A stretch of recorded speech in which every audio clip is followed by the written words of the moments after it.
तो बेटा यहाँ पे देखो सेकंड क्वेश्चन जो है तुम्हारा, an object thrown at a certain angle to the ground moves in a curved path and falls back to the ground. The initial and the final position of the path of the object lies on the same horizontal line. What is the work done by the force of gravity on the object? Means suppose एक object है यहाँ पे, इसको, और ये एक horizontal line है, ground है, ठीक है, क्या है, ग्राउंड है। इस ऑब्जेक्ट को इधर से ऐसे लॉन्च किया गया, फेंका गया, और ये ऐसे कर्व पाथ फॉलो करके आगे उसी हॉरिजॉन्टल लाइन पे यहाँ पे आके गिर गई, ठीक है। मतलब मान लो ये पॉइंट ए से शुरू हुई और ए डैश पे आकर के फिर से वो गिर गई है, ठीक है, एक सर्टेन एंगल पे गई है, यहाँ से देख ही सकते हो, है ना। इसका क्वेश्चन है कि what is the work done by the force of gravity.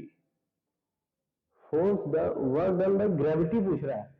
तो वर्क डन तो यहाँ हुआ है भाई, इसको उठा के फेंका गया है और फिर यहाँ पे आके ये हो गया, है ना। तो वर्क डन जब पूछ रहे बेटा तो तुम क्या करोगे, force into displacement, force into, अब तुम देखो यहाँ पे ग्रेविटेशनल फोर्स के अगेंस्ट डिस्प्लेसमेंट, या तो हाइट, जब कुछ हाइट तुम गेन करोगे तब तो डिस्प्लेसमेंट होगा। अब तुम यहां तक ऊपर आए, सपोज करो कि तुमने एक चीज को ऊपर फेंका ऐसे, और फिर वो वापस जा करके वही जमीन पे बैठ गया सेम पॉइंट पे, तो वर्क डन तो जीरो हो गया। क्यों जीरो हो गया? क्योंकि फोर्स तो कुछ होगी, फोर्स तो कुछ लगी एक्स वाई जेड, है ना, लेकिन डिस्प्लेसमेंट क्या हो गया, जीरो। नहीं समझे? अगर तुम किसी एक ऑब्जेक्ट को एक जगह से ऐसे उठा रहे हो और फिर उसी पॉइंट पे लाके पटक दे रहे हो, तो डिस्प्लेसमेंट, वर्टिकल डिस्प्लेसमेंट क्या है उसका, जीरो है। अगर उसी पॉइंट पे पटको या कहीं भी पटको ला करके, वर्टिकल डिस्प्लेसमेंट तो जीरो ही रहेगा। मान लो यहां से उठाए, पॉइंट ए से उठा रहे हो किसी ऑब्जेक्ट को, यहां देखो, किसी पॉइंट ए से उठाए इसको, ये ऊपर ले गया ऐसे ऐसे ऐसे, और फिर ऐसे हुआ और फिर ला करके यहां पटक दिया, ठीक है। तो वर्टिकल डिस्प्लेसमेंट देखो क्या है इसका, कितना ऊंचाई पे है। अब पहले जिस लेंथ, जिस लेवल पे था उसी लेवल पे अभी भी है, वर्टिकल डिस्प्लेसमेंट जीरो हो गया। और जब भी फोर्स अगेंस्ट ग्रेविटी तुम कैलकुलेट करोगे, work done by the gravity, तो तुमको तो वर्टिकल डिस्प्लेसमेंट चाहिए, तो वर्टिकल डिस्प्लेसमेंट यहाँ जीरो है, इसलिए the work done by the gravitational force जो होगी ऑन दैट ऑब्जेक्ट क्या होगी, जीरो होगी। No work done. समझ में आ रहा है? क्या होगा, no work done,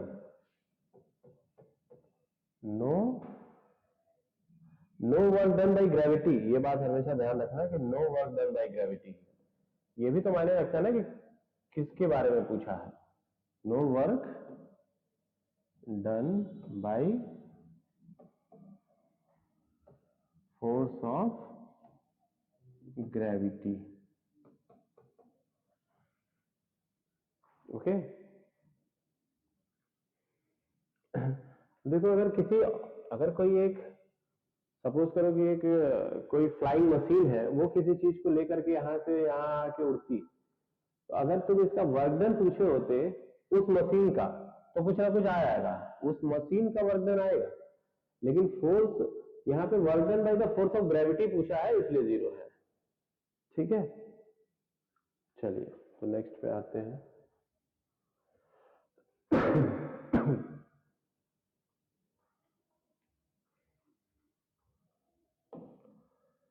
A battery lights a bulb. A battery lights a bulb. Describe the energy change involved in this process.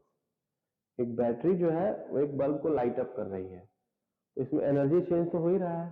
तो कहां कहां पे एनर्जी किस किस लेवल पे चेंज हुआ है भाई पूछ रहा है ये।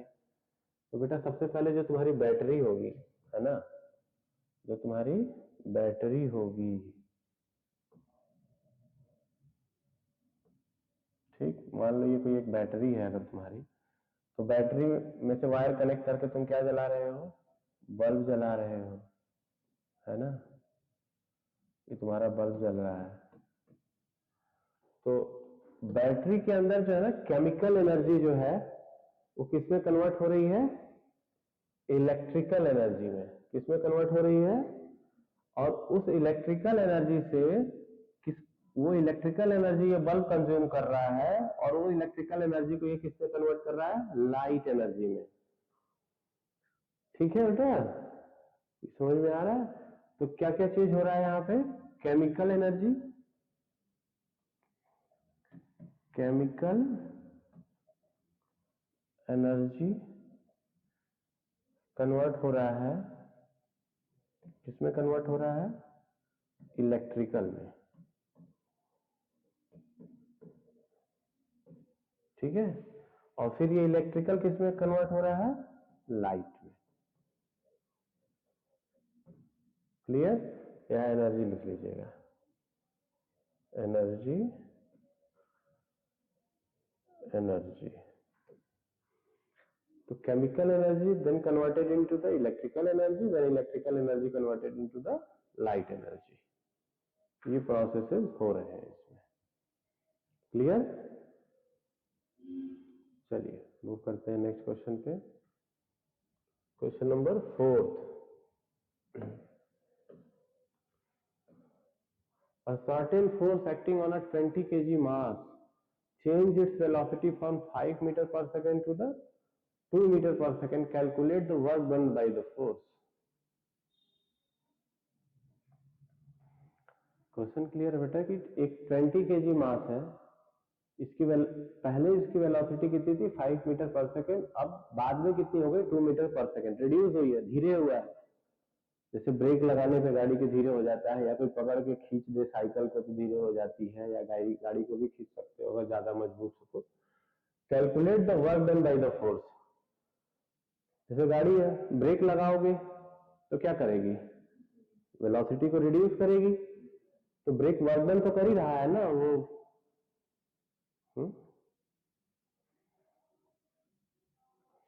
अब इसी तरीके से तुम अगर कोई बाइक लेके जा रहा है तो पकड़ लो पीछे से, उसकी भी वेलोसिटी रिड्यूस होगी।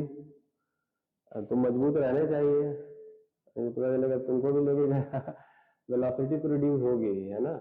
Calculate the work done by the force. कहने का मतलब है कि जब तुम वेलोसिटी रिड्यूस कर रहे हो तो तुम कुछ वर्क कर रहे हो, तो वो कितना वर्क डन होगा वहां पे, यही ये कैलकुलेट करने के लिए बोल रहा है। ओके,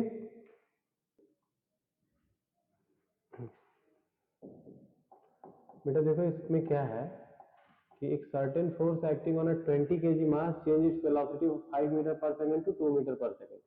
अब तुम यहाँ पे वर्क डन पूछ रहा है, अब वर्क डन के लिए तुम F इंटू एस सोचोगे तो यहाँ पे F सीधे सीधे है नहीं, तो यहाँ पे तुमको जो है वर्क डन का एक दूसरा कॉन्सेप्ट भी सोचना होगा, जो पहले भी थोड़ा डिस्कस किए हैं। वो क्या कि अगर कोई बॉडी है जा रही है, उसकी वेलोसिटी कुछ है, और तुम सपोज करो कि उसको तुम पकड़े अपनी तरफ से और उसकी वेलोसिटी रिड्यूस हुई, तो उसकी वेलोसिटी रिड्यूस हुई है तो मतलब उसका एनर्जी रिड्यूस हुआ है।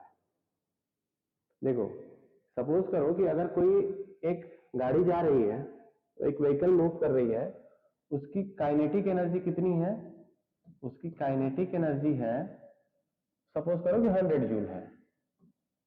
एक गाड़ी मूव कर रही है मोटर, उसकी काइनेटिक एनर्जी होगी ना, सपोज करो 100 जूल है। अब तुम उसको पकड़ के खींच दिए, है ना, अब तुम्हारे खींचने से अब उसकी बाद वाली जो काइनेटिक एनर्जी आ गई वो कितनी हो गई, 75 जूल हो गई तुम्हारे खींचने से। तो तुम कितना कवर किए, जितना ये एनर्जी रिड्यूस हुआ है उस एनर्जी को रिड्यूस करने में तुम अपनी एनर्जी लगाए होगे ना, तो तुम्हारा वर्क डन कितना होगा, जितना यहाँ पे एनर्जी रिड्यूस हुआ है वही तुम्हारा वर्क डन है। तो सेम चीज है यहाँ पे बेटा, यहाँ पे तुम देखो, यहाँ पे क्या है,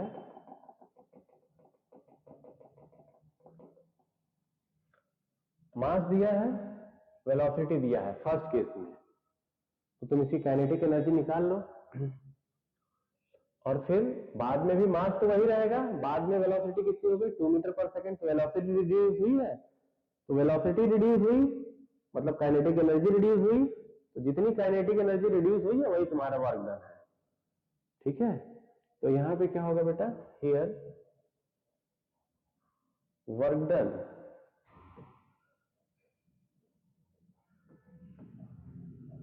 डन इज इक्वल्स टू पहले इनिशियल स्टेज में कितनी वेलोसिटी थी, half mass multiply by velocity का स्क्वायर माइनस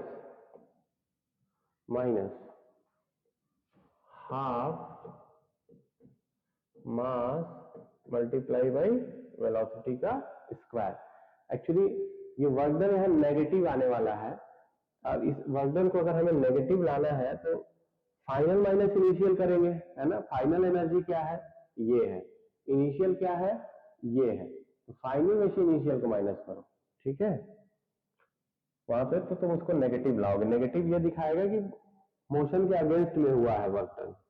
तो इसको ऐसे कर लो बेटा, ऐसे ही कर लेते हैं, ठीक है। इसको 1 मिनट के लिए अभी इरेज करेंगे और फिर से इसको कर लेंगे। Work done is equals to हो जाएगा यहाँ पे हाफ mv²। देखो ये फाइनल वेलोसिटी थी उसकी, माइनस हाफ mv²।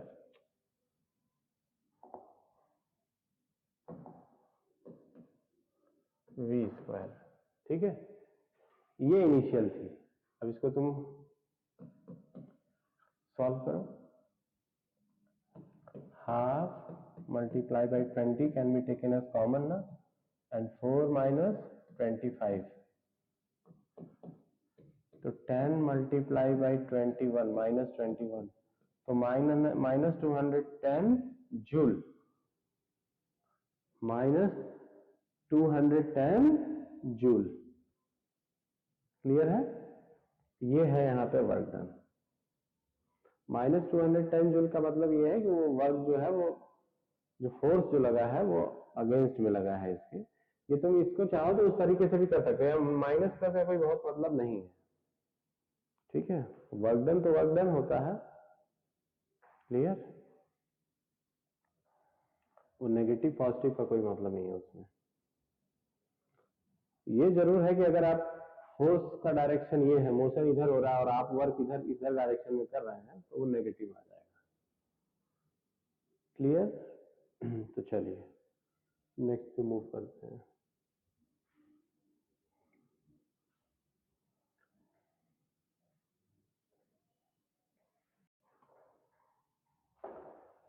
तो बेटा क्वेश्चन 5 में क्या है कि a mass 10 kg is at a point A on a table। एक टेबल है, ठीक है, उस पे कोई पॉइंट है A, ठीक।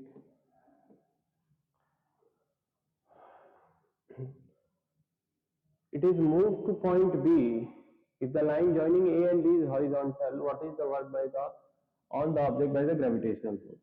एक हॉरिजॉन्टल लाइन से जो है A और B कनेक्टेड है, ये है पॉइंट B। इस ऑब्जेक्ट को पॉइंट ए से ड्रैग करके, इस ऑब्जेक्ट को पॉइंट ए से ड्रैग करके पॉइंट बी पे लाया गया है, ऐसे खींच के यहां से यहां लाया गया, ठीक है। तो क्वेश्चन क्या है कि what is the work done on the object by gravitational force. अब देखो फिर वही क्वेश्चन आ गया जो सेकंड वाला था उसकी तरह। क्या है कि अब work done against by the gravitational force पूछ रहा है। तो ग्रेविटेशनल फोर्स के लिए तो डिस्प्लेसमेंट हाइट पे होता है, तो यहाँ डिस्प्लेसमेंट कुछ हो ही नहीं रहा है क्योंकि ऑब्जेक्ट वर्टिकल डिस्प्लेसमेंट जीरो है। And if the vertical displacement is zero, in that case the work done by gravitational force is zero, because the displacement of the gravitational force अगर कैलकुलेट करने जाओगे तो उसका डिस्प्लेसमेंट जीरो हो जाएगा। Clear है। हाँ, तो यहाँ पे तुम एक्सप्लेन भी कर सकते हो आंसर। एक्सप्लेन में क्या लिखोगे, यहाँ पे तुम अपना एक्सप्लेन में तुम लिखोगे कि as the vertical displacement by the object, vertical displacement by the object is zero, है ना। As the point A and point B are connected by a horizontal line, so we can say कि the vertical displacement between point A and point B is zero. Hence, when we will calculate the work done by the gravitational force, that will be zero। mgh लगेगा। MGH में H zero हो जाएगा, पूरी value zero आ जाएगी। ठीक है।